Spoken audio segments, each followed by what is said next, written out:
Welcome बच्चों, आप सभी का एक बार फिर से इस चैनल जिसका नाम मैथमेटिक्स विद राज है में स्वागत है।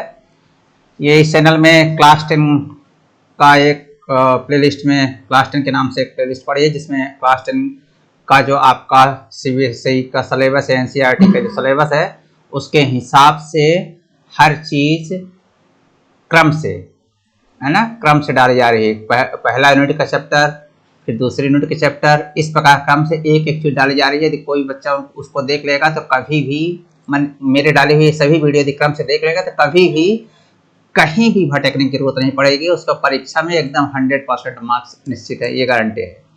तो यदि आप इस वीडियो को देख रहे हैं तो इस वीडियो को अवश्य देखिए, लेकिन वो भी वीडियो देखिए जो हम क्रम से आपके सिलेबस के हिसाब से डाल चुके हैं। और जैसा कि मैंने बताया, एक प्लेलिस्ट बनी है क्लास 10 के नाम से, उसमें सभी वीडियो क्रम से डले, तो जरूर उसको देखिए और आपका मैथमेटिक्स बहुत मजबूत होगा क्रम से पढ़ेंगे, कि मैं हर चीज बेसिक कॉन्सेप्ट बताता हूँ। और अभी मैं यूनिट 2 जो चल रही है, ये यूनिट 2 का जो द्विघात क्वाड्रेटिक इक्वेशन है, द्विघात समीकरण का जो चैप्टर है, हिंदी में द्विघात समीकरण बोलते हैं, उसका 2 वीडियो डाल चुका हूँ। एक में पूरा कॉन्सेप्ट बताया हूँ, क्या होता है द्विघात समीकरण, उसका द्विघात क्यों नाम पड़ा, समीकरण क्यों नाम पड़ा, उसको कैसे पहचानेंगे, उसका मानक रूप क्या होता है, मानक रूप में क्या कंडीशंस होती हैं, ये सब चीजें बता दिया हूँ। और दूसरा वीडियो में क्वेश्चन कराया हूँ आपको फर्स्ट चैप्टर का द्विघात समीकरण का जो पहला एक्सरसाइज है, तो उसमें सब चीज अच्छे से बताते हैं, उसको देख लीजिए। ये आज मैं ले रहा हूँ, find the roots of the following quadratic equations by factorisation. Factorisation मतलब गुणनखंड। गुणनखंड विधि से द्विघात समीकरणों के मूल मतलब हल, जो इसको जब हल करेंगे तो जो x का मान आएगा, तो उसका जो x का मान होता है उसको रूट से मूल बोला जाता है, मूल हिंदी में। ठीक है, तो वो याद करना है। तो आपको सबसे पहले तो ये देखना है, ध्यान रखना है कि हर द्विघात समीकरण के 2 वैल्यू होती है। माने जो द्विघात समीकरण का जब हल करेंगे उसके 2 मान आएंगे, नहीं 2 मूल आएंगे। द्विघात समीकरण में 2 मूल, तीन घात समीकरण में जो वैल्यू आती है चर राशि, जैसे इसकी चर राशि x है, तो ये द्विघात समीकरण है, तो इसमें x के 2 मान आएंगे। तो द्विघात समीकरण में चर राशि के 2 मान आते हैं, तीन घात समीकरण में चर राशि के 3 मान आते हैं। रेखीय समीकरण मतलब एक घात वाला समीकरण में चर राशि का 1 मान निकलेगा। तो जो भी मान निकलते हैं समीकरण के, उनको उस समीकरण का रूट कहा जाता है, रूट।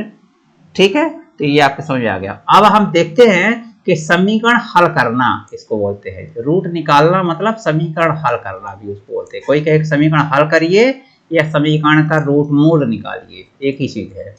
तो समीकरण हल करना या समीकरण का रूट निकालना एक ही चीज है। हल करने मतलब एक्स वाई का मान निकालना, एक्स का मान निकालना, सॉरी, चूंकि एक चर राशि वाला द्विघात समीकरण, इसलिए एक चर राशि एक्स का मान निकालना। तो हल करने की 3 विधियां होती है, ध्यान रखिए। समीकरण द्विघात समीकरण को हल करने की 3 विधियां होती हैं। एक गुणनखंड, फैक्टराइजेशन मेथड, गुणनखंड विधि। दूसरा होता है कंप्लीटिंग द स्क्वायर, वर्ग, पूर्ण वर्ग बनाकर हल करना, कंप्लीटिंग द स्क्वायर, एक विधि ये होती है, मतलब पूर्ण वर्ग बनाकर उसको हल करना। और तीसरा होता है क्वाड्रेटिक फार्मूला मेथड, या त्रिघाताचार्य फार्मूला भी कहते हैं, क्वाड्रेटिक द्विघात फार्मूला सूत्र, या इसको श्रीधराचार्य फार्मूला भी कहते हैं। तो फैक्टराइजेशन मेथड यानी गुणनखंड विधि से हम द्विघात समीकरण को हल करना सीखेंगे, जैसा कि क्वेश्चन है जो फैक्टराइजेशन मेथड है उससे सीखेंगे। अगली विधि हम सीखेंगे कंप्लीटिंग द स्क्वायर, पूर्ण वर्ग बनाकर जो ये द्विघात समीकरण है इसको पूर्ण वर्ग कैसे बनाएंगे। और तीसरी मेथड सीखेंगे क्वाड्रेटिक फार्मूला, मतलब अगर हम कहीं यहाँ और यहाँ फेल होते हैं, नहीं कर पा रहे हैं, तब से क्वाड्रेटिक फार्मूला लगा लेंगे तो वहां से सब चीज निकल आया करेगी, समीकरण हल हो जाया करेगा। तो इन तीनों विधियों में से सबसे पहला जो है क्वाड्रेटिक इक्वेशन को फैक्टराइजेशन मेथड से हल करना, गुणनखंड विधि से हल करना। तो हम पहला ये क्वेश्चन लेते हैं, x² - 3x - 10, एक क्वेश्चन लेंगे, विधि समझा देंगे और फिर आपका सब तरह का क्वेश्चन हो जाएगा। तो चलिए क्वेश्चन लेते हैं, क्या है, x² - 3x - 10, इसको लिख लेते हैं। यह है x² - 3x - 10 = 0। ये जानते हैं कि आपका द्विघात समीकरण है। ये कॉन्सेप्ट बता चुका हूँ क्यों द्विघात समीकरण है, कैसे द्विघात समीकरण है। तो ये सब पिछला वीडियो देखेंगे, इसके पहले वाले तो समझ में आ जाएगा। देखिए द्विघात समीकरण का मानक रूप ऐसा होता है, ये मानक रूप होता है जहां हमने बताया कि ए बी सी, ए बताया है वहां पर, पिछले वीडियो में देख लीजिए। बिलोंग्स टू रियल नंबर, ये वास्तविक संख्याएं होती हैं और वास्तविक संख्याएं कुछ भी हो सकती हैं, प्लस माइनस, दशमलव, वर्गमूल, भिन्न, कुछ भी हो सकता है। मतलब यहाँ ए बी सी के स्थान पर कोई भी वास्तविक संख्या आ सकती है। मैंने बताया ना कि प्लस माइनस, ओ सॉरी, दशमलव में, निगेटिव में, वर्गमूल में, भिन्न में, कुछ भी हो सकती है। पर सब कुछ है लेकिन ए जीरो ना हो, ए भर बी या सी चाहे जीरो हो जाए, उससे कुछ अंतर नहीं पड़ने वाला है। वो वर्गमूल समीकरण रहेगा, ओ सॉरी द्विघात समीकरण रहेगा। पर ए अगर जीरो हो जाएगा द्विघात समीकरण नहीं रहेगा। क्यों नहीं रहेगा, सब कॉन्सेप्ट में बता चुका हूँ पीछे। तो ये उसी रूप का है, एक स्थान पर 1 है, यहाँ एक स्थान पर एक्स स्क्वायर गुणांक ए है क्या, एक्चुअली में एक्स स्क्वायर गुणांक, तो यहाँ पर एक्स स्क्वायर गुणांक 1 है।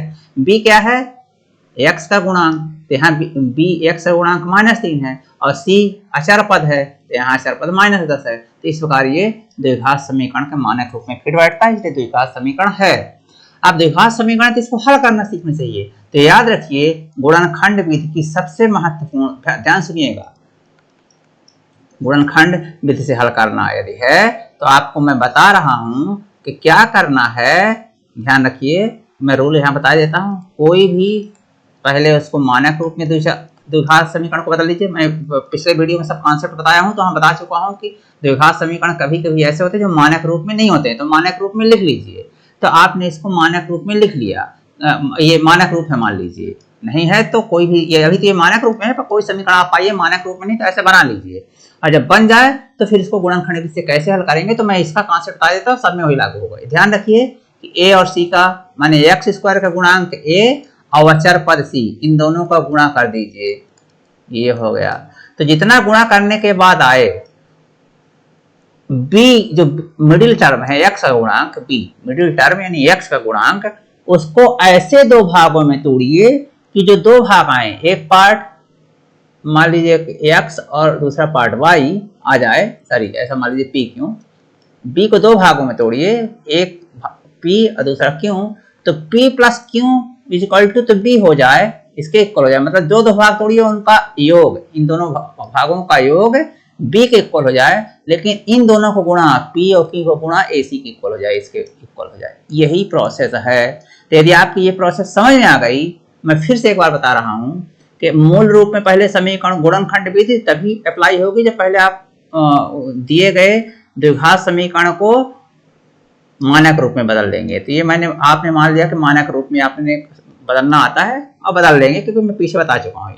ये ऐसा मानक रूप आ गया, तो फिर क्या करना है आपको कि जो एक्स स्क्वायर का गुणांक ए है, देखिए यहाँ, और जो अचर पद सी है, जैसे यहाँ एक्स स्क्वायर गुणांक 1 है और अचर पद -10 है, यानी यहाँ ए के स्थान पर 1 है, एक्स स्क्वायर गुणांक को ये बोलते हैं, ये एक्स स्क्वायर है और उसका गुणांक एक्स स्क्वायर के साथ जिस चीज गुणा है ए का, उसको गुणांक बोलते हैं। तो यहाँ एक्स स्क्वायर के साथ 1 का गुणा लिखा नहीं है तो वो 1 माना जाएगा। और फिर एक्स का गुणांक भी होता है, तो यहाँ एक्स गुणांक जो एक्स के साथ क्या गुणा है, -3 गुणा है। और अचर पद यहाँ पर क्या है, कांस्टेंट टर्म जो है यहाँ सी होता है, यहाँ सी के स्थान पर -10 है। पहले तो आप लिख लीजिए, फिर मैं बता रहा हूँ किसका रूल देख लीजिए कि इसका गुणनखंड में सिर्फ यदि आप इतना कर लीजिए, इतना काम, तो आप समझ जाइए तो आप एक्सपर्ट हो चुके हैं वर्ग समीकरण को गुणनखंड विधि से हल करने में। ये बहुत ही मजबूत मेथड होती है वर्ग समीकरण को हल करने की, सेकंडों में आंसर निकालती है यदि आप इसको समझ जाएं तो बहुत अच्छी विधि होती है। तो हमने क्या बताया कि एक्स स्क्वायर गुणांक और अचर पद कब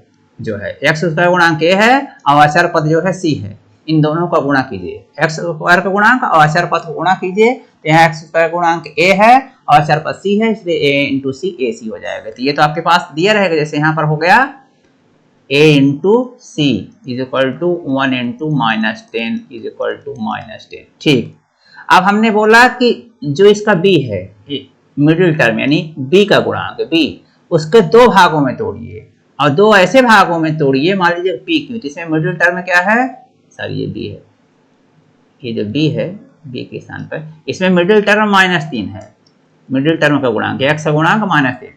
इसको ऐसे दो भागों में तोड़िए कि योग तो -3 आए, जब उसको योग कीजिए तो -3 आए। जैसे ही देखिए दो भागों में तोड़िए, ये इसमें तोड़ दिया आपने, योग करने पर ये क्या आए बी के इक्वल आए, यानी बी यहाँ -3 है तो -3 के इक्वल आए, इन दोनों का गुणा, ये जो दोनों भाग हैं पी या क्यू, इनका गुणा ए सी के बराबर आए, ये जो ए सी है। तो इन दो भागों में ऐसे तोड़िए कि जब दो भाग तोड़िए, मान लीजिए पी या क्यू हो, तो आपके पास क्या आ जाए, P plus q is equal to -3 हो जाए, और P into q is equal to ये -10 हो जाइए, क्योंकि ए सी का गुणा -10 आया है, तो ये -10। यदि आप ऐसा कर सकते हैं, समझिए कि आपका कॉन्सेप्ट एकदम क्लियर है, और अब आप गुणनखंड विधि में या वर्ग समीकरण किसी तरह से है, क्योंकि सबसे कठिन विधि यही होती है और सबसे मजबूत भी, सबसे अच्छी विधि होती है, सेकंडों में आंसर हल निकालती है। तो यदि आप इतना समझ गए तो अब आप बड़े आराम से हर चीज समझ जाएंगे। तो पी और क्यू माने इन दोनों का योग। तो चलिए देखिए, हम यहाँ पर क्या रख दें, मतलब -3 को दो भागों में तोड़ रहे हैं हम। पी क्यू तो आपको समझाने के लिए लिए हैं, इसको हटा देना है। अभी आपको दो भागों में तोड़ना है, दो भागों में ऐसे तोड़ना है कि योग जो है -3 आए और गुणनफल ये आए। तो जरा देखिए, आपका गुणनफल -10 तब आएगा जब आप दो संख्या, क्योंकि दो संख्याओं गुणन, जैसे मान लीजिए यहाँ पी और क्यू है, तो पी क्यू गुणा, ये देखिए यहाँ दो भागों में टूटा है पी और क्यू, ये ध्यान रखना होगा कि पी की दो भागों में टूटा है, उनका गुणनफल -10 आना चाहिए। तो गुणा तभी माइनस में आएगा जब एक संख्या धनात्मक हो, एक संख्या ऋणात्मक हो। तो एक संख्या धनात्मक हो, एक संख्या ऋणात्मक हो, तो फिर उसके लिए आपको इसको -5 बोलना होगा और आप इसको 2 बोलना होगा। तो इन दोनों का गुणनफल -10 हो जाएगा और इन दोनों का योगफल देखिए, आप पी के स्थान पर -5 और प्लस क्यू के स्थान पर 2, तो इनका योग करेंगे तो -3 हो गया ना, इसके इक्वल हो गया। -3 को दो भाग में तोड़े, ऐसा दो भाग में तोड़ दिए, तो इनका योग, इन दोनों का योग करेंगे तो -3 आ जाएगा। इन दोनों का गुणा पी या क्यू, पी क्यू गुणा क्या आएगा, -5 गुणे 2, तो -5 गुणे -10, इसके इक्वल आ गया ये देखिए। तो इस प्रकार आपने ये सही फैक्टराइजेशन कर लिया, ये मतलब है। आप कोई कहने को तो ऐसा भी कह सकता था कि हम भाई 5 -2 करेंगे तो भी गुणा -10 आएगा, लेकिन 5 -2 करने पर देखिए 5 और प्लस -2 इन दोनों का योग करेंगे, इन दोनों का, तो 3 हो जाएगा भाई मेरे, जबकि आपको -3 चाहिए। हमने बोला ना कि x का जो गुणांक, मिडिल टर्म का जो गुणांक है b, उसके इक्वल होना चाहिए। हम मिडिल टर्म गुणांक -3 है, -3 को दो भागों में तोड़ना है, तो आप 5 और -2 तोड़ेंगे तो 3 होगा, -3 नहीं होगा। तो इसलिए ये गलत है, क्योंकि आप कहते हैं कि भाई 5 गुणे -2 तो हो रहा है 10, -10। ये तो बात सही है कि 5 गुणे -2 इन दोनों का गुणनफल -10 होगा, लेकिन योगफल -3 के इक्वल नहीं होगा, इसलिए गलत है। आप कहने को बोल सकते हैं कि सर मैं तो -7 और 4 ले लूं, इनका योग भी ठीक है, -7 प्लस 4 यानी -3 होगा, ये भी सही है, ये भी सही है। बट इनका गुणनफल -7 गुणे 4 इज इक्वल टू -28 होगा, गुणनफल तो -10 चाहिए। इस प्रकार आप दूसरा कुछ भी लेंगे, वो कुछ ना कुछ गलती उसमें रहेगी, और इसलिए आप ध्यान रखिए कि सिर्फ एक ही तरीके से ऐसा हो सकता है।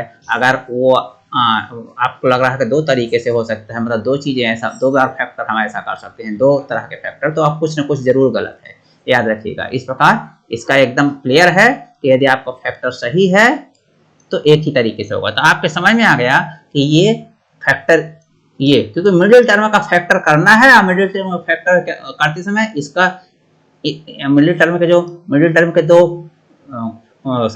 में जो दो भाग आए, फैक्टर में दो पार्ट आए हैं, दो पार्ट करना है मिडिल टर्म को। इस -3 को दो पार्ट में करना है, तो इस दो पार्ट में करना है, उसका योगफल तो उसी पार्ट के इक्वल आना चाहिए, यानी -3 के। इन दोनों का योगफल तो -3 होगा, लेकिन गुणनफल a और c माने x² गुणांक और अचर पद के गुणांक के बराबर होना चाहिए। तो ये आपने कर लिया, और जब आपने ये कर लिया तो फिर आप ध्यान रखिएगा x² - 3x - 10 = 0 को आप लिखिए, कुछ नहीं करना, सिर्फ मिडिल टर्म को लिखना। -3 को लिख देना है -5x, -3x को -5x और प्लस 2x, बस।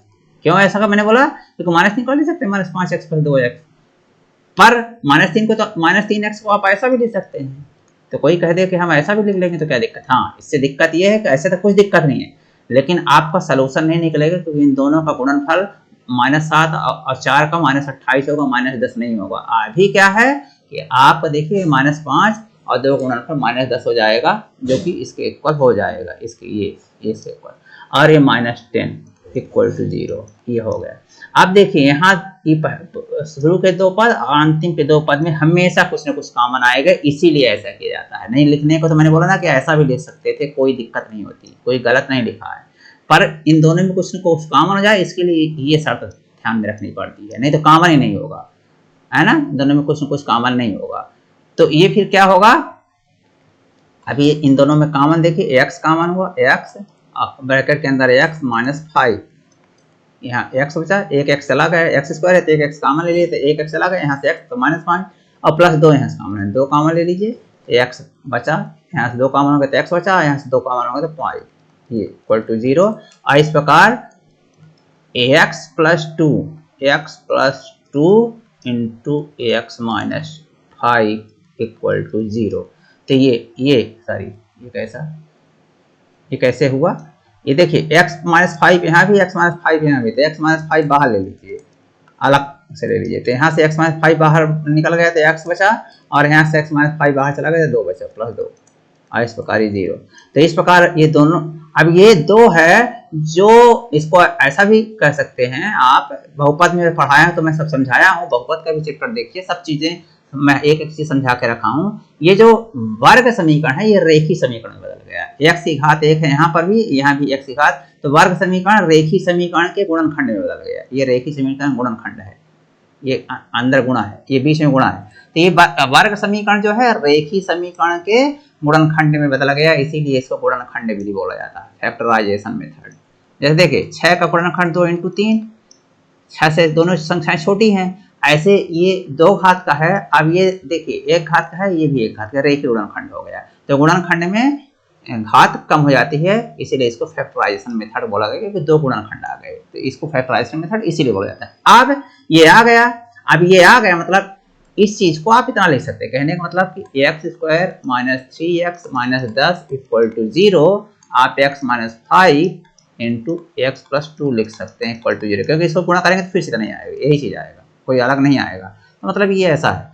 आप जरा देखिए, ऐसा जब हो गया, मतलब ये जो चीज हो गई, इसमें जब हो जाए तो 2 संख्याओं का गुणनफल 0, इनका गुणनफल 0, मतलब इसका और इसका गुणनफल 0 हो रहा है, तो या तो ये 0 है, ये 0 होगी, यहाँ पर 0 हो जाए तो भी 0 इंटू एक्स प्लस 2 0 हो जाएगा, या x प्लस 2 इक्वल टू 0 है, दोनों में से कोई एक 0 होना पड़ेगा, चाहे ये 0 हो, चाहे ये 0 हो, चाहे दोनों 0, 0 इंटू 0 भी 0 होता है, पर ना हो, जैसे मान लीजिए कि एक संख्या कोई बोला इक्वल टू क्या लिखेंगे 0 आ जाए, तब यहाँ 0 ही लिखना पड़ेगा, दूसरा कुछ रखेंगे तो 0 हो ही नहीं सकता है, तो 2 संख्याओं गुणनफल में कम से कम एक को 0 होना ही पड़ेगा, या दोनों को 0 हो जाए, 0 इंटू 0 इक्वल टू भी 0 होता है, तो दोनों 0 हो जाए या कम से कम एक 0 होना ही पड़ेगा, तो ये इनका गुणनफल 0 हुआ है, इसलिए चाहे ये 0 हो जाए चाहे ये 0 हो जाए। जब ये 0 ऐसा हो गया तो x माइनस 5 इक्वल टू 0 का मतलब है x इक्वल टू 5, क्योंकि ये इधर जाएगी तो 0 प्लस 5 हो जाएगी, यानी 5, और x प्लस 2 इक्वल टू 0 का है, x इक्वल टू माइनस 2, क्यों, क्योंकि ये इधर आएगी तो प्लस 2 इधर होगा तो माइनस 0 माइनस 2 यानी माइनस 2। तो इस प्रकार इसके जो मूल हैं x प्लस 5 और x माइनस 2 है, मुझे उम्मीद है कि ये आपके बिल्कुल समझ में आ गया होगा, इसका मूल क्या होगा, x plus 5 and x minus 2। अब मैं आपको ये x square minus 3x equal to 10 की ये वैल्यू आ गई, आपने तरीके से, मैं एक तरीके से एकदम कॉन्सेप्ट, पूरा फुल कॉन्सेप्ट के साथ समझाया हूँ, कि कभी जिससे आप अगर किसी को नहीं समझ आए तो वीडियो को पीछे करके बैक करके 2 बार 3 बार देखेंगे, ये जो जहाँ पर मैं ये चीज़ समझाया हूँ, यदि आपके दिमाग में एक बार बैठ गया तो फिर आपके लिए फैक्टराइजेशन मेथड यानी गुणनखंड विधि एकदम बाएं हाथ का खेल होगा। अब जरा देखिए इस विधि की कितनी मजबूती है, क्यों इतनी मजबूत विधि में, मैंने बोला शुरू में कि बहुत मजबूत विधि होती है। जैसे मान लीजिए कि लिखा है, हम 1 सेकंड में बता देंगे कि इसका आंसर 5 और माइनस 2 आएगा, 2 सेकंड लगेगा ही, क्यों, कोई भी जो गुणनखंड विधि का पूरा कॉन्सेप्ट जानता है, आप भी बता सकते हैं, बस पूरा कॉन्सेप्ट ये समझिए और 2-4 क्वेश्चन लगाइए तो कॉन्सेप्ट दिमाग में एकदम बैठ जाए, तो 1 सेकंड में इसका आंसर बता देंगे कि x का मान 5 माइनस 2 होगा। कैसे आपके दिमाग में देखते आ गया कि इन दोनों को, बस कैसे आपके दिमाग में देखते आ गया कि यहाँ 1, इसका गुणांक 1 है, ये माइनस 10 है, इनका गुणनफल माइनस 2 होगा। आप माइनस 3 को 2 भाग में तोड़िए तो 2 भाग माइनस 5 और 2 होंगे, जो माइनस 5 2 होंगे उन्हीं तभी गुणनफल माइनस 10 होगा और योगफल माइनस 3 होगा। तो ये 1 सेकंड का काम होता है। और जो ये भाग आते हैं, जो मिडिल टर्म को तोड़ने पर दो भाग मिलते हैं, उनका चिन्ह बदल दीजिए, वही आंसर होता है। तो इसका -5 चिन्ह, क्योंकि आप मिडिल टर्म -3 है, बीच वाला पद का जो गुणांक है वो बीच वाले पद का गुणांक -3 है, तो उसका जो दो भाग हैं वो -5 है, 2 है। मैंने फिर से बोला कि -7 और 4 भी कर सकते हैं, लेकिन ये सही नहीं होगा। -3 को 2 भाग किया जा सकता है, लेकिन इनका गुणनफल जो है तो -28 आएगा, -10 नहीं आएगा, इसलिए ये सही नहीं निकलेगा यहाँ पर। तो इसलिए ये -3 जो है ये x का गुणांक, उसके 2 भाग -5 2 होंगे, और जो 2 भाग आए उसका चिन्ह बदल दीजिए हमेशा। ये 5, इसका -5 चिन्ह बदलेंगे तो +5, यानी 5, और 2 का चिन्ह बदलेंगे तो ये आंसर हो जाता है। तो मतलब क्या है, बहुत सिंपल है। कैसे मैं बोला कि सेकंडों में आप आंसर बता देंगे, यदि बस एक बार एक्सपर्ट बन गए इसके कॉन्सेप्ट का। सेकंडों में इसलिए आंसर बता देंगे कि जो आपने माइंड में, दिमाग में जो ये मिडिल टर्म वाला गुणांक है, ये b, यहाँ पर b है, ये यहाँ पर -3 है मिडिल टर्म x का गुणांक, उसको 2 भागों में सही तरह से तोड़ लीजिए। सही तरह का मतलब इन नियमों का पालन हो, तो उनका गुणनफल -10 के बराबर आए, योगफल -3, इनका गुणनफल -10 के बराबर आए, योगफल -3 के बराबर। तो आप समझिए कि आपने सही तोड़ लिया, और एक बार जब गुणनखंड सही तोड़ ली, मिडिल टर्म के 2 हिस्सों में बराबर सही तोड़ लिया, तो फिर उनका चिन्ह बदल दीजिए, आपको वही आंसर होता है हमेशा। इस प्रकार मुझे उम्मीद है कि आपको ये अवश्य रूप से ये कॉन्सेप्ट क्लियर हुआ होगा। चलिए अगला क्वेश्चन अब चेक करते हैं कि आपको कितना। ये देखिए 2x² + x - 6, चलिए इसको देखते हैं। 2x² + x - 6 = 0। अब इसको हम लोग हल करते हैं, कैसे हल करेंगे। तो चलिए जितने बच्चे होंगे वैसे तो यहाँ पर देखेंगे तो -12 आएगा, और वो आएगा 4 और -3, इसके ब्रेक होंगे, तो आंसर -4 और 3 आ जाएगा। चलिए देखिए, अभी मैंने ऐसे बता दिया सेकंडों में कैसे। अब चलिए देखते हैं, चेक कर लेंगे। अभी मैं बोल रहा हूँ कि जो 2 भाग आएंगे 4 -3 होंगे, और इसलिए आंसर क्या होगा -4 और 3, इसका चिन्ह बदल कर अभी मैं बताया हूँ। अब आप चलिए चेक करते हैं, विधि से फिर से आते हैं, कैसे आप ये सेकंडों में आप भी बता सकते हैं। तो सलूशन करते हैं। सलूशन में क्या है भाई मेरे, कि यहाँ पर इन दोनों का x² का गुणांक और अचरफल, अब मैं ABC नहीं लिखता हूँ, आपको समझ में आ गया होगा कि ABC किसको बोलते हैं। तो ये जो x² का गुणांक है और अचर पद है, तो इनका गुणा फट से, इसका तो आपको लिखने की जरूरत नहीं है, आपको तो रफ में करना है इसको। ये सब परीक्षा में क्या करना है वो मैं बताता हूँ, पर ये आपका रफ का हिस्सा है कि मन में आपको -12 लिख देना है। और अभी 2-4 दिन के लिए जब तक आपका कॉन्सेप्ट नहीं क्लियर होता है, ऐसा लिखिए कि -12 क्यों है, 2 गुणे -6 = -12। आपका ध्यान -12 में होना चाहिए, इसमें नहीं होना चाहिए बिल्कुल। अब आपको एक बार वो कर लिया तो बस इसका काम इतना है। लेकिन इसका गुणांक है, x गुणांक 1 है, यहाँ x है, इसका गुणांक 1 है, लिखा नहीं तो 1 है।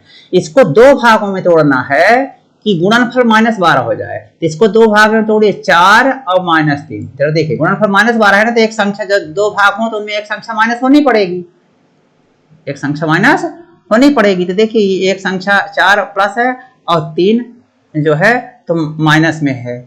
अब क्यों ऐसा किया, आप बोलते हैं कि -4 और 3 कर सकते थे सर, इसका भी तो गुणनफल -12 आएगा, तो इसका -12 आएगा भाई, लेकिन इनका जब योग करेंगे तो -1 आ जाएगा, और इनका जब योग करेंगे तो 1 आएगा। तो आपको योग 1 लाना है। आप कह सकते थे कि सर -6 2 भी लग सकते थे, तो -12 तो आ जाएगा भाई मेरे, सही, लेकिन जब इनका योग करेंगे तो -4 आएगा।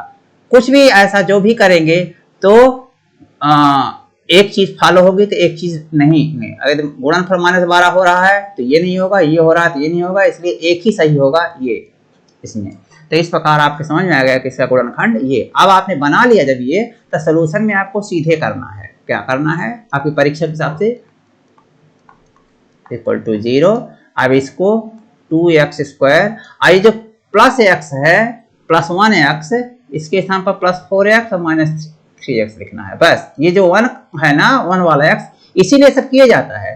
तो ये पहला वाला लिखिएगा तो प्लस में है तो +4x, और फिर ये दूसरा वाला -3x, x तो रहेगा, 1 के स्थान पर ये आ जाएगा, ठीक है, -6 = 0। ये हो गया। अब यार देखिए, मैंने बोला कि इन दोनों में बस कुछ ना कुछ कॉमन मिलेगा, इन दोनों में बस कुछ ना कुछ कॉमन मिलेगा। तो यहाँ पर दोनों स्थान पर देखिए 2x, यहाँ भी 2x है, तो 2x कॉमन ले लेंगे, तो 2x कॉमन ले लिया, तो यहाँ पर एक x अभी भी बच गया, तो ये x हुआ। यहाँ से 2x कॉमन लिया तो 2x गया भी 2 है, तभी तो 2 दूना 4 होगा, 2x × 4x हो जाएगा, और 2x × x 2x² हो जाएगा। यहाँ से -3x -6, तो -3 बाहर है, दोनों स्थानों पर माइनस है, तो यहाँ x बचेगा, क्योंकि माइनस बाहर हो गया तो -3x हो जाएगा और यहाँ 6 के साथ +2 बचेगा, तभी तो ये -3 गुणा होगा तो -3 इंटू +2 -6 हो जाएगा, इसके इक्वल हो जाएगा, इसके इक्वल हो जाएगा, इक्वल टू 0। अब इसके बाद क्या होगा, x + 2 यहाँ भी है, यहाँ भी है, दोनों स्थानों पर, तो इसको बाहर निकाल लेंगे x + 2 को, और फिर अंदर क्या बचेगा, इस वाले पद में 2x बचेगा और इस वाले -3 बचेगा। सॉरी, यहाँ पर थोड़ा सा आंसर गलत बोल गया था, एक चीज और बताना था, वो बता रहा हूँ, ध्यान रखिएगा। ये सॉरी -3 इक्वल टू 0, तो इस प्रकार ये x + 2 इक्वल टू 0 और 2x - 3 इक्वल टू 0, चाहे ये 0 चाहे ये 0। अब ये x की वैल्यू यहाँ पर -2 आ जाएगी और यहाँ पर x की वैल्यू 2x, ये माइनस इधर हो जाएगा तो प्लस हो जाएगा, 3 हो जाएगा, और फिर x इक्वल टू क्या जाएगा, ये 3 हुआ, और इसका मतलब x इक्वल टू ये इधर 2 मल्टीप्लाई इधर यहाँ आएगा, इधर डिवाइड हो जाएगा, 3 डिवाइडेड बाई 2, यानी x की वैल्यू आ गई -2 और 3/2। हमने अभी बताया ये चीज, ये थोड़ा गलत हो गया है, ये तो सही है, इसमें कुछ ये कुछ सही है। यहाँ पर आंसर कैसे 1 सेकंड में बताएंगे, वो जो मैं बता रहा हूँ थोड़ा सा गलत हुआ, क्यों अभी बता देते हैं। जो ये चीज आए उसमें चिन्ह बदलिए, चिन्ह तो बदल दिया आपने, पर एक चीज ध्यान रखिएगा, ये जो x² गुणांक होता है उस समय भाग देना पड़ता है आंसर के लिए, यहाँ पर मत कीजिएगा, ये तो गुणनखंड है। ये तो मैं बताया कि गुणनखंड आपने सही 2 हिस्सों में, एक को 2 हिस्सों में सही तोड़ा, और जो तोड़ा उसके बाद क्या करना है आपको, उसके बाद आंसर निकालने के लिए इसका चिन्ह बदल दीजिए, -4 और इसका चिन्ह बदलेंगे -3 तो +3, लेकिन आंसर तब सही होगा जब आप जो ए है उसका भाग दे दीजिए, फिर उनमें ए यहाँ पर 2 है तो 2 को भाग दीजिए, यहाँ 2 को भाग दे दीजिए, तो यह आ जाएगा -2, सॉरी ये -2, हाँ, और ये 3/2, इस प्रकार ये आंसर आ गया। ध्यान रखिए हमेशा इसका भाग दिया था। अब उसमें क्यों अंतर नहीं पड़ा था मैं बता देता हूँ, इसमें क्यों नहीं अंतर पड़ा था, क्योंकि यहाँ गुणांक 1 है, यहाँ x² गुणांक क्या है, 1 है, तो यहाँ आप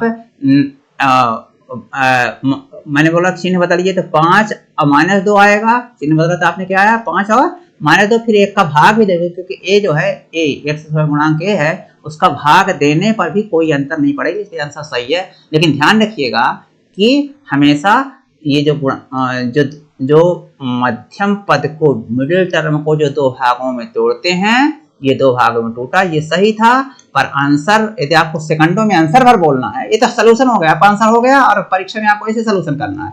पर मैं बता रहा हूँ शॉर्ट ट्रिक में कैसे करना है, मतलब आप कोई आंसर पूछे कि भाई सेकंडों में आंसर बताओ इसका, जो कि आमतौर पर परीक्षाओं में, कंपटीशन एग्जाम में एब्जेक्टिव टाइप क्वेश्चन होता है तो सेकंडों में आंसर बताना पड़ता है। तो आपको मैंने बताया 2x² + x - 6 = 0 में इन दोनों को गुणा मन में कर लीजिए -12। अब आपको ध्यान होना चाहिए कि इसका गुणांक 1 है, मिडिल टर्म का गुणांक x गुणांक 1 है, तो इसको 2 भाग में तोड़िए, उनका गुणनफल -12 हो और योगफल 1 हो, मतलब इन दोनों गुणनफल -12 हुआ ना, तो -12 हो गया।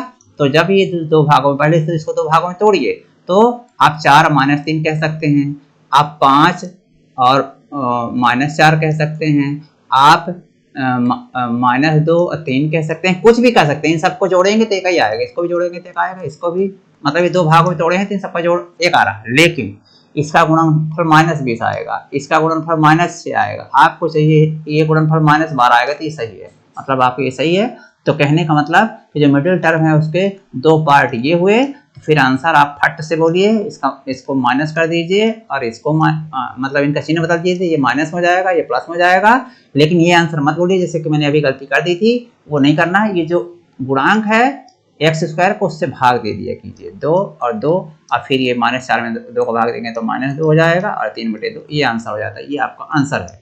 तो ये आंसर, यहाँ पर कोई अंतर, जब ये गुणांक x² गुणांक 1 हो तो फिर कोई अंतर नहीं पड़ता, इसलिए चिन्ह बदल कर सीधे आप आंसर बोल सकते हैं। जो 2 भाग आए थे उसमें चिन्ह बदल दीजिए तो वही आंसर हो जाता है, क्योंकि 1 का भाग देने पर कोई अंतर नहीं आता है। इस प्रकार मुझे उम्मीद है कि ये कॉन्सेप्ट आपको एकदम क्लियर हो गया होगा। ऐसे आप इसको ले सकते हैं, इसको ले सकते हैं, किसी को भी ले सकते हैं। यदि आप देखें ये क्या है, चलिए मैं इसको ले लेता हूँ, आपको इसको ले लेता हूँ, और आप ध्यान रखिए कि ये जो है 3rd नंबर का कुछ कठिन नहीं है, यदि आपको लग रहा है तो कुछ कठिन नहीं है। x² + 7x -5√2 equal to 0। अब आपको मालूम है कि यहाँ x का गुणांक √2 है, अब अचर पद -5√2 है, -5√2 इनका गुणा करेंगे तो √2 इंटू √2 ये क्या है, गुणा है सब, तो √2 और √2 का गुणा होकर 2 हो जाएगा। इसका मतलब समझते हैं क्या है 5√2 का, 5√2 का मतलब क्या होता है, कई बच्चों को ना मालूम है इसलिए मैं बता देता हूँ। 5√2 का मतलब 5 गुणे √2, तो इस प्रकार इसका क्या मतलब हो गया, √2 गुणे -5 गुणे √2, √2 गुणा हो जाएगा, दोनों एक समान है तो √2 हट जाएगा, 2 आ जाएगा, तो -5 गुणे 2 ये -5 गुणे 2 होगा, यानी -10 आएगा। तो आपको समझाने के लिए मैंने लिखा, आपका कॉन्सेप्ट क्लियर होगा तो 1 सेकंड में बोल देंगे कि ये -10 है इसका, तो इन दोनों गुणनफल -10 हो गया। ठीक ठीक है। अब आप इसको दो ऐसे भागों में तोड़िए कि सॉरी ये माइनस नहीं प्लस है, तभी मैं सोचूं कुछ गलत, ये प्लस है, तो ये इनका गुणनफल प्लस में आएगा, ये √2 गुणे 5 गुणे √2, 5√2 ये है ना, 5√2 मतलब 5 गुणे √2 होता है, इनको गुणा करेंगे तो 10 आएगा, ये 10 आ गया। ठीक है, तो ये 10 हो गया। अब आपको इसको 7 जो है दो ऐसे भागों में तोड़ना है कि योग तो 7 हो, गुणनफल सिंपल है 5 और 2, क्योंकि यहाँ इस बार गुणनफल प्लस में है तो आपका दोनों पार्ट या तो प्लस में है तो दोनों माइनस में हो, तो दोनों माइनस में हो जाएंगे तो योग माइनस में आ जाएगा, जबकि योग धनात्मक है 7 है इस बार, तो इसलिए दोनों को पॉजिटिव में रखना होगा।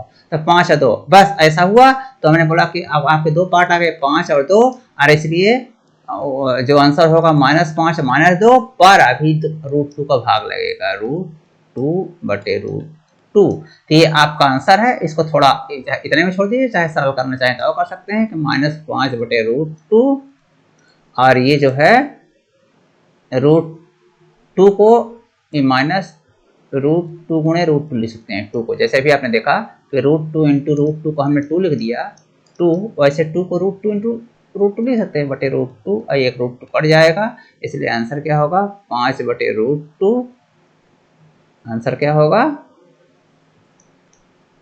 5/√2 और यहाँ -√2, ये क्योंकि एक √2 कट गया, -√2 बच गया, ये आंसर होगा। लेकिन इसको इतना 60 में जल्दी से फट से बताने के लिए मैंने बताया ना कि यदि आपको ये सही कर लिया तो वहीं पर आंसर निकल जाता है, आपको पेन कलम तक नहीं चलाना होगा। जैसे मान लीजिए कि आपने मन में निकाल लिया कि इसका यार दो भाग तो 5 और 7 5 और 2 होगा, दोनों का योग 7 हो रहा है, दोनों गुणनफल 10 हो रहा है, बस अपना काम हो गया। तो 5 और 2 यदि आपके मन में आ गया तो फिर जो आंसर होगा तो -5 और -2 होगा, बशर्ते जो x स्क्वायर गुणांक है उससे भाग दे दीजिए, तो यहाँ पे भाग दे दीजिए, बस वही आंसर आ जाता है। पर अब आप इसको सॉल्व कैसे करेंगे, सॉल्व वैसे करना है, कोई अलग से नहीं है। तो इसका मतलब क्या होता है √2x² और 7x को फिर से मैंने बोला कि क्या लिखेंगे 2x, या जो भी इच्छा हो, पहले इसको भी ले सकते हैं, कुछ अंतर नहीं, 5x + 5√2 इक्वल टू 0। इसको तोड़ना होता है, बाकी सेम अभी तक मैं क्या बताया, बीच वाले टर्म को दो हिस्सों में तोड़ना होता है, जो आप यहाँ तोड़े होते हैं उसी के साथ चलना होता है। अब यहाँ पर देखिए √2 x कॉमन है, यहाँ भी x है, यहाँ भी x है, तो कॉमन लेंगे x, लेकिन √2 भी यहाँ पर भी है, यहाँ पर भी, तो √2, तो यहाँ √2x कॉमन हो गया था, बचा x, लेकिन यहाँ पर √2 का मतलब क्या होता है 2 गुणे √2 इंटू √2, तो यहाँ 2 के स्थान पर 2 √2 है, इस वाले यहाँ पर जो 2 है तो 2 √2 है, तो एक √2 बाहर हो गया, तो एक √2 अंदर बच गया, ये तो फिर आप ये, और तो x तो बाहर चले गया, ये x तो ऑलरेडी ये बाहर जा चुका है, ये ठीक है, और 2 था यहाँ पर, तो 2 को आप इस तरह लिख सकते हैं कि 2 = √2 गुणे √2, तो √2 गुणे √2 में एक √2 बाहर हो गया, तो एक √2 यहाँ बच गया। क्यों √2 बाहर हो गया, क्योंकि यहाँ √2 था तो उसको हमने बाहर कर दिया। ये ऐसे यहाँ पर 5 कॉमन है, तो 5 कॉमन ले लेंगे, अंदर बचेगा यहाँ x बचा और प्लस √2, x +√2 इक्वल टू 0 है। आप जरा देखिए क्या होगा, यहाँ पर x + √2 x + √2 दोनों स्थानों पर है, तो x + √2 ये हो गया, और यहाँ पर क्या आ गया √2x, √2x है और +5 इक्वल टू 0। इस प्रकार अब या तो ये 0 या तो ये 0, जैसा मैं अभी कहाँ से बता चुका हूँ, तो ये दो संख्याओं गुणनफल है, दोनों में से किसी एक को 0 होना पड़ेगा, तो ये 0 हो गया। ये मैंने बोला ना कि फैक्टर मेथड इसलिए कहा जाता है कि ये जो वर्ग समीकरण था, ये आपका वर्ग समीकरण है, जो ये जो आपका वर्ग समीकरण है, ये दो घात समीकरण है और ये रेखीय गुणनखंडों में बदल गए, ये रेखीय एक घात वाले हैं, इसलिए फैक्टर में रखा जाता है। खैर ये बता दिया। अब ये under root 2x plus 5 equal to 0। अब इसको हल करेंगे, जब मैंने कहा कि ये इधर जाएगा तो x इक्वल टू -√2 हो जाएगा, और इसको हल करेंगे तो -5 हो जाएगा पहले, और फिर √2 बटे में आ जाएगा। यही आंसर लिखा है। ये माइनस यहाँ से हट गया है, ये वाला माइनस, ये माइनस ये। तो इस प्रकार आप देखें कि -5 बटे √2 और -√2 इसका आंसर होगा। ये आपस लगाने का तरीका होगा परीक्षा में, पर यदि कोई 60 में पूछे तो सेकंडों में बता सकते हैं, ध्यान रखिएगा। अब ऐसे ये है, लेकिन सबसे ध्यान रखिएगा सबसे पहले मानक रूप में। ये सभी समीकरण मानक रूप में ऑलरेडी, इसलिए कोई दिक्कत नहीं। कोई अगर मानक रूप में नहीं है तो पहले वर्ग समीकरण को मानक रूप में बदलना पड़ेगा।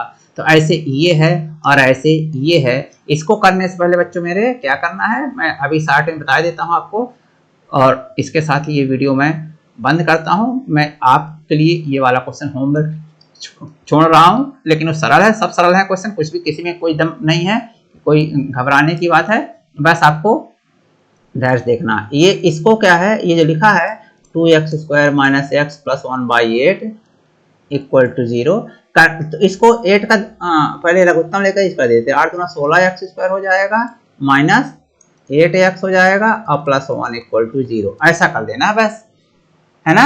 अब क्या करना है आपको, यहाँ पर 16 है, 1 है, तो 16 × 1 मान में सोच लेना 16 आ जाएगा, है ना। तो ये तो ठीक है। अब इसका ब्रेक -8 को ऐसा कीजिए कि गुणनफल 16 है तो -8 आए तो योग तभी -8 आएगा जब दोनों संख्याएं माइनस हो। तो -4 × -4 और -4 दोनों माइनस, क्योंकि इनका गुणनफल -4 × -4 16 हो जाएगा, -4 × -4 16, और योगफल जब करेंगे तो -8 आ जाएगा। तो इस प्रकार आपका यहाँ समझ में आ गया। इसके दो पार्ट -4 और -4 हैं, इसलिए आंसर क्या जाएगा, -4 बटे 16 सॉरी ये तो क्या आ गए आपके, ये दो पार्ट आ गए, मिडिल टर्म के दो पार्ट, जो ये -8 है उसके दो पार्ट -4 और -4 बनेंगे। अब इसका आंसर निकालने के 4 दोनों का चिन्ह बदल देना है, और साथ में ये जो गुणांक है उसको भाग दे देना है, तो 16 बटे 16।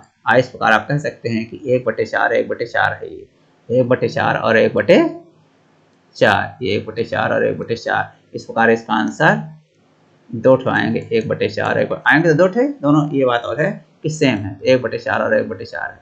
इस प्रकार मुझे उम्मीद है कि ये कॉन्सेप्ट आपको एकदम क्लियर हुआ होगा फैक्टराइजेशन मेथड का। और अब आप कभी भी किसी भी क्वेश्चन का सेकंडों में आंसर बता सकते हैं। जैसे बच्चों मेरे इसका बताएंगे यदि, तो आपको समझ में आ रहा होगा कि इसके दो आंसर आएंगे, 1/10 और 1/10, दो सेम आएंगे। हम ऐसे ही देखकर बता दिए, क्योंकि इसका हमको मालूम है कि -10 -10 दो फैक्टर बनेंगे, -10 और -2 पार्ट बनेंगे इसके, तभी हम 100 आएगी इनका गुणनफल। तो -10 आंसर लाने के लिए इनको दोनों को, जो दो भाग हैं इनको पॉजिटिव में करेंगे, अब ये 100 से भाग दे देंगे, तो 100 से जब भाग दे देंगे, ये बटे 100 1/10 1/10, तो सेकंडों में आंसर आप बता सकते हैं किसी भी द्विघात समीकरण के लिए। आपका फैक्टराइजेशन का मेथड का प्रोसेस बहुत मजबूत है, आपका कॉन्सेप्ट एकदम क्लियर है। तो इस प्रकार मुझे उम्मीद है कि ये वीडियो आपको जरूर अच्छा लगा होगा।